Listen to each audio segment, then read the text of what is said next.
আসসালামু আলাইকুম বন্ধুরা, 17 রোজার ব্লগটা নিয়ে চলে আসলাম। গতকালকে তো আমার চোখ খুলতেই ছিল না, একেবারে ঘুমে আমি পুরো পড়ে যাচ্ছিলাম। তার ভিতরে কোনো মতে একটু সেহরি করলাম, খাওয়া দাওয়া করলাম, দুধ ভাত আর চিকেন দিয়ে খাওয়া দাওয়া করলাম। তারপরে দোয়াগুলি পড়লাম, তাও চোখ বন্ধ করে করে পড়তেছিলাম।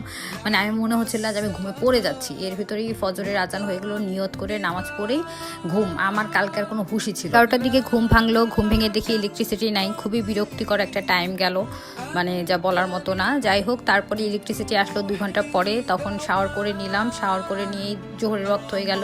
নামাজ পড়ে নিলাম। আজকে নামাজ পড়ে কিছুক্ষণ ইয়াসিন সূরাটা পড়লাম।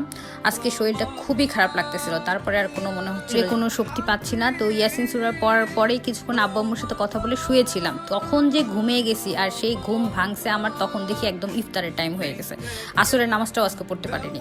তারপরে প্রথমেই ফ্রুটস দিয়ে ইফতার শুরু করলাম, প্রতিদিন যেভাবে করি, দোয়া পড়ে ফ্রুটস দিয়ে ইফতার শুরু করলাম। তারপরে খেজুর খেলাম, তারপর যে অন্যান্য যে ফ্রুটস যেগুলি ছিল সেগুলি খেলাম। আজকে আসরের নামাজটা পরে আমি মাগরিবের সময় কাজা করে নিয়েছি। এছাড়া আজকে আসলে মানে কখন ঘুমে গেছি আমি টেরই পাইনি।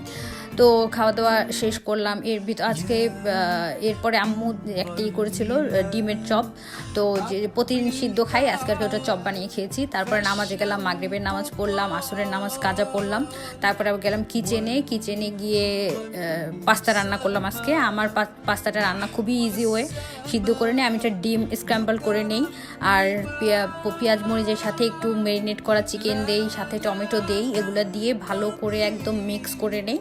সাথে ওই যে মশলাটা, টেস্টি মশলাটা দেওয়া থাকে ওইটার ভিতরে দিয়ে দিই। তারপর ডিমটাও দিয়ে দিই, আর সাথে পাস্তাটা দিয়ে লাস্টে একটু টমেটো সস দিয়ে দিই। একদম অসাধারণ একটা টেস্ট হবে। অতিরিক্ত কোনো মশলা নেই, কিন্তু অসাধারণ একটা টেস্ট হয়। এর সাথে কেউ চাইলে বাড়তি কোনো মশলা অ্যাড করতে চাইলে করতে পারে, তখন আরও টেস্টটা ভালো হয়। কিন্তু আমি এইভাবে করি এবং আমাদের বাসায় সবাই খুব পছন্দ করে।